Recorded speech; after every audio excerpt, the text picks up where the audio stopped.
So I'm sure that anybody who works in any sort of customer service support capacity for a loudspeaker manufacturer probably gets this question, maybe daily. And it's not the, well, what speakers should I buy? Of course, those are, typical things. It's, are your speakers made of real wood? And by real wood, when you get that question, usually it's, somebody who wants to know, are your speaker cabinets made of solid wood?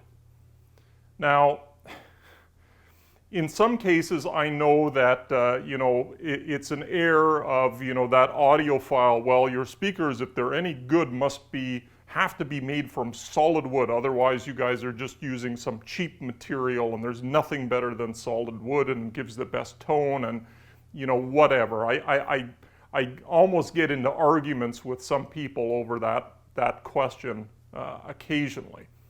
But the answer, and I'm by the way, I'm going to take out of our lineup things that are not made of any wood type product. So, our outdoor speakers, our portable speakers, they're made to have water resistance, so they're made out of a special injection molded type of plastic.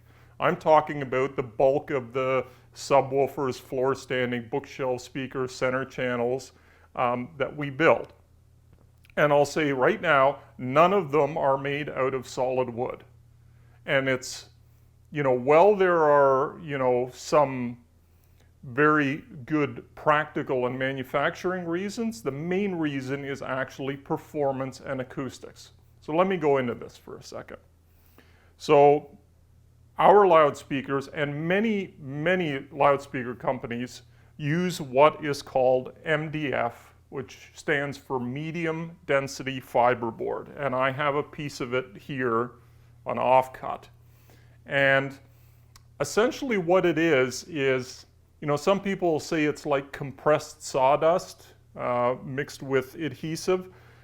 MDF is closer to almost powdered sawdust or powdered wood, which is then mixed with a special adhesive and then compressed under very, very high pressure.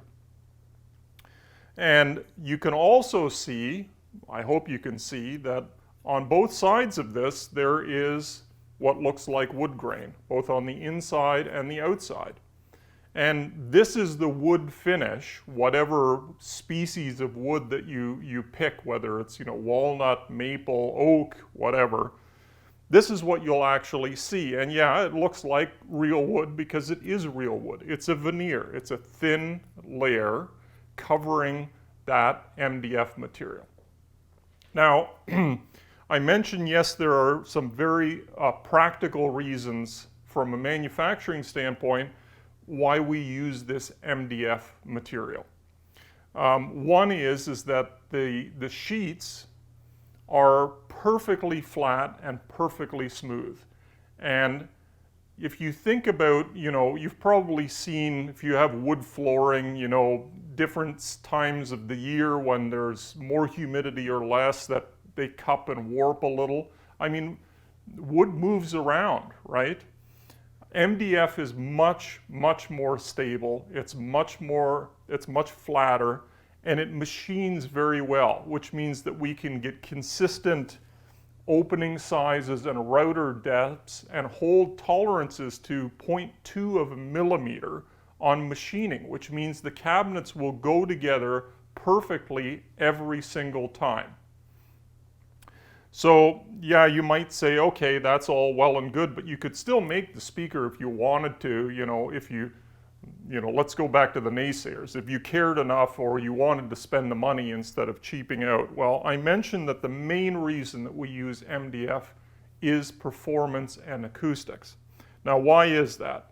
If you're a hobbyist woodworker, if you're a DIYer and you decide that you want to build your own pair of speakers, sure, go ahead, take that beautiful aged, kiln-dried, solid walnut and go ahead and make a pair of speakers for yourselves or, one of your friends or family and enjoy them. That's perfectly fine. But understand that that one pair of speakers, should you make another pair of the identical speaker, even if you used identical sheets or planks of wood from the same tree with the same aging process, will never perform the same. And why is that? Well, nature's a funny beast, right? Trees are all different. If you've ever bought, let's say, a dining room set with a hutch or a cupboard, a large table with a couple of insert leaves and chairs, all made of, whatever, let's say oak, I guarantee you that if you go around to all of those pieces, that the grain and the look is never going to be identical. And this is, something, a high quality dining set that's made from solid wood, right? They're never going to be the same. Well, that grain, that change in the different parts or different trees, even if they're from the same species and gone through the same aging, will mean that the vibration frequencies of a cabinet made of solid wood is going to be totally different. It's going to be variable. So why is this a bad thing for a speaker company? Well, we can build one pair of speakers out of solid wood, do all of our measurements, our blind listening tests, get them fantastic, crossovers are great, drivers are great, sound is wonderful, and we will likely never be able to build another pair that sounds exactly like that, ever. And part of that is going to be due to the fact that every cabinet we build will have slightly different wood characteristics and slightly different vibration.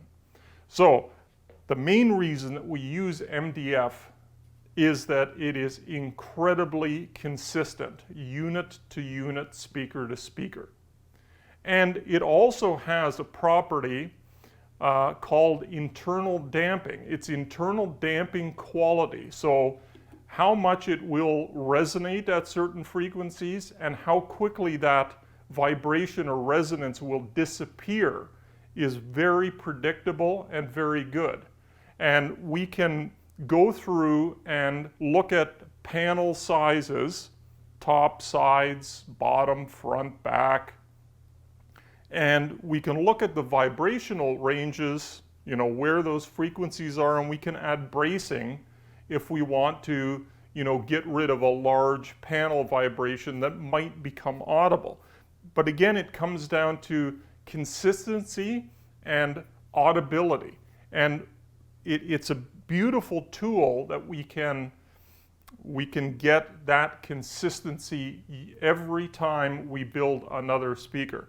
Now, another bonus, and this goes back to the practical thing, is Axiom Audio manufactures in Canada. We manufacture everything here in our own facility, and Canada has the luxury of having a lot of softwood and a large lumber industry, and you can see in here that this piece, I think you can see it says made in Canada. So it's actually a fairly locally sourced product for us. So the next time that somebody might ask you, oh, are your Axiom speakers, are they real wood? Well, they are real wood. The outside is real wood. The inside is real wood. It's just not solid for the reasons that I mentioned. And I hope that clears that topic up. Again, there's nothing wrong with somebody who wants to make a pair of speakers out of solid wood. Just understand that if we want to guarantee that you and everybody who orders a particular pair of our speakers is going to sound like our reference design, using a material like MDF is crucial. We couldn't get away with using solid wood. Thanks a lot for watching.